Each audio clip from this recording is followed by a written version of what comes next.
Good morning. In the 22nd lecture on chapter electrostatics, and today we are going to solve the examples from your exercise in your textbook. So the question 2, we are starting from the question 2, answers in brief. So the first subbeat in the same question: a charge q is moved from a point A above a dipole of dipole moment P to a point B below the dipole in equatorial plane without acceleration. Find the work done in this process. So here the charge q is moved from a point A to the point B, and this is nothing but the electric dipole. Okay. And charge is moved like this from A to the point B. Now, while studying the article of equipotential surfaces, we learned that for an electric dipole, the structure of the equipotential surface. Okay. So here, for this electric dipole, for example, minus Q1 and plus Q1. Okay. This is the two charges forms a dipole, electric dipole. So this is nothing but the equipotential surface for this electric dipole. And we know that the work done in moving a charge on an equipotential surface is equal to 0. So as this AB, this line is the equipotential surface for the given dipole, therefore the work done in moving a charge along the equipotential surface is 0. A conceptual question. The second question is, if the difference between the radii of the two spheres of a spherical capacitor is increased, state whether the capacitance will increase or decrease. Okay. So the answer is, if the radius is increased, then surface area also increases. And if the surface area is maximum, therefore there are more number of charges can gather. So according to the formula for capacitance of a capacitor, it's C equals to 4 pi epsilon 0 AB upon B minus A. We know the structure of spherical capacitor. This is the inner conductor, okay, and its outermost surface, the positive charges are supplied, uniform distribution of the charges, and this is nothing but the outer spherical conductor. Okay, and on its inner side the negative charges are induced, equal negative charges are induced because of the process of induction, and this face is connected to the ground.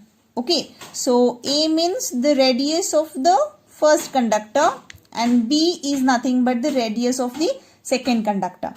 So here when we increase the radius or the difference in radii of the two spherical conductors, then obviously surface area increases, and if surface area increases, large number of charges can gather there. Therefore capacitance also increases. Okay, because C equals to Q by V. Okay, now the third one, a metal plate is introduced between the plates of a charged parallel plate capacitor. What is its effect on the capacitance of the capacitor?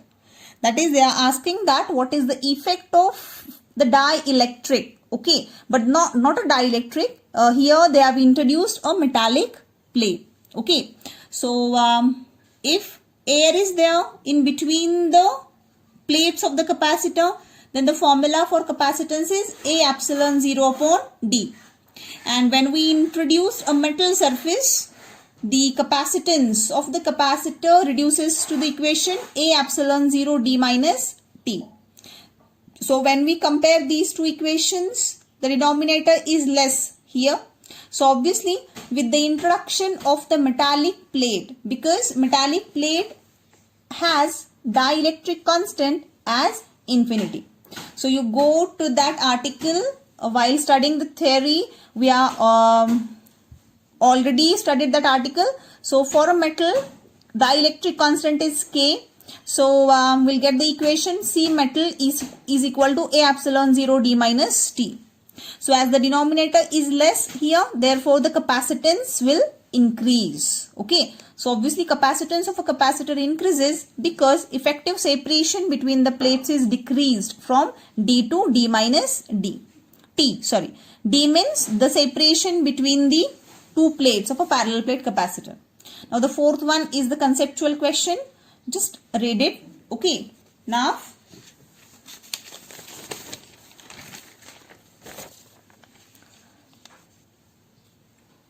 a spherical shell of radius B with a charge capital Q is expanded to a radius A. Find the work done by the electrical forces in this process. Okay, so a spherical shell is there with a radius B. Okay, with a charge Q is expanded to a radius A. Okay. So the radius A is larger than that of the radius B. So, or in other words, we can say that we have to move the charge Q from here to this point. And they are asking what is the work done by the electrical forces in this process. Now we have already seen the definition of the work done. Work done in moving a charge. It's W equals to Q into VA minus VB, means potential difference. Work done in bringing a charge from the radius B to the radius A. So in other words, we can write WBA is equal to Q times charge times VA minus VB. Okay. So according to the formula for electric potential, V equals to KQ by A, because we know that V is equal to KQ by R. Okay. And here for this shell, VB is equal to KQ by B and VA is equal to KQ by A, the distance. Okay. So W equals to Q as it is VA KQ by A and VB KQ by B. Take Q common. So KQ square into 1 upon A minus 1 upon B. That will be your answer. Now the next question, interesting question. A dipole with its charges minus Q and plus Q located at the points 0 minus B 0 and 0 plus B 0. So if this is the origin, okay, then plus B is somewhere here, this distance, plus B, because X, Y, Z. X मध्ये 0, in Z also 0, and the distance along Y axis is minus B and plus B. So this distance is B and this below distance is also B. Distance can never be negative. So B is present in a uniform electric field E. The equipotential surfaces of this field are planes parallel to the YZ plane. Okay. And they are asking what is the direction of the electric field E and how much torque would be dipole experiences in this field. So we know that when an electric dipole is placed in uniform electric field, it experiences a torque, and the formula for that torque is τ equals to P bar cross E bar. In magnitude form, we can write P E sin theta. Okay. So the first bit, what is the direction of the electric field? So in the example, they have said that the equipotential surfaces are planes parallel to the YZ planes. So as the equipotential surface is parallel to the YZ plane, therefore obviously electric field is in the direction of X. Okay. So here we can write electric field as E equals to E I cap. I cap means the electric field is along the X direction, because we know that the direction of electric field is perpendicular to the equipotential surface. So if the equipotential surface is in the YZ plane, then obviously the electric field is along the X direction. And the next is the torque. Okay, so in order to find the torque, first of all, we know this P, electric dipole moment, and as the formula for the electric dipole moment is P equals to Q into twice L, the magnitude of one of the charge and the distance between the two charges. So the magnitude is Q and the distance between the two charges into J cap. So why they have wrote here J cap because we know that the electric dipole moment is always directed from negative charge to positive charge. So this is the direction of electric dipole moment. So here we are considering the unit vector along y-axis. Okay, so this P bar is along vertical along the positive y-axis. So therefore here I wrote J cap. So P bar equals to Q as it is, the distance between the two charges. Here the distance is 2B into J cap. So torque experienced by the dipole is tau equals to P bar cross E bar. Tau bar equals to, write the value of P bar, Q 2B J cap into, and what is the electric field? It's E I cap. So J cap cross I cap in one bracket, and we know that according to the cross product, here I cap, J cap and K cap. So I cap cross J cap is equal to K cap. J cap cross K cap equals to I cap. K cap cross I cap equals to J cap. आणि जर आपण असं anti clockwise गेलो, I cap cross K cap equals to minus J cap. K cap cross J cap equals to minus I cap.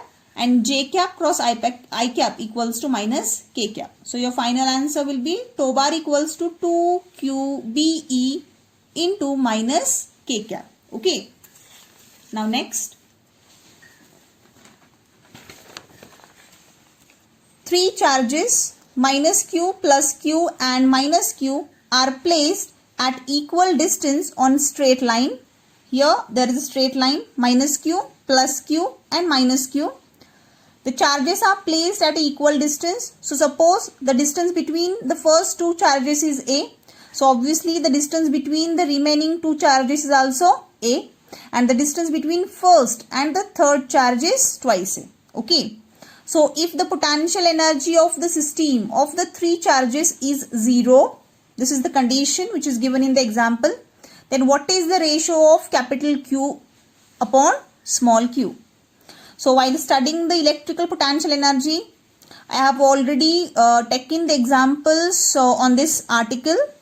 So if there are three charges, so the configuration will be like this, 3C2 and total combinations होतात 3. So you assume this charge as Q1, Q2 and Q3. So for this system, potential energy K Q1 Q2 upon R, plus for this system K Q2 Q3 upon R, and for this and this charge as a whole system K Q1 Q3 by R equals to 0. So this is Q1, Q2 and Q3. So K as it is, Q into Q upon A, because distance between the two charges is A, plus K Q into Q upon A, plus K Q into Q upon distance, means twice A, equals to 0. Solve it, you will get the ratio as minus 1 by 4. Okay. The next question is, a capacitor has some dielectric between its plates and the capacitor is connected to a DC source. The battery is now disconnected and then the dielectric is removed. So state whether the capacitance, the energy stored in it, the electric field, charge stored and voltage will increase, decrease or remains constant. So initially in between the plates of a capacitor there is some dielectric medium and its plates are connected to the DC source. Now first the battery is disconnected. Okay, initially the battery is disconnected and then the K is removed. So in this process, which physical quantity will remain the constant, which will increase or which will decrease? So easy question. When the capacitor is connected to a DC source, it gets charges. Obviously, the charging takes place. The battery is now disconnected, so no more charge can flow in it. So obviously, the charge stored will be remain the same. Okay, so charge is constant when we remove the battery which is connected to the capacitor. So on removing the dielectric, the capacitance will decrease, because we know that with the introduction of a dielectric, capacitance increases. According to the formula, C equals to A epsilon 0 K by D. So when we remove the dielectric, K is neglected. Therefore, C equals to A epsilon 0 D. Therefore, obviously, capacitance of the capacitor decreases with the removal of dielectric. So energy stored will increase. By this formula, U equals to electrostatic potential energy equals to Q square upon 2C. We have already studied the derivation for this. U equals to Q square upon 2C. If C decreases, obviously potential energy increases. And also potential is increased by this equation. Okay. Next.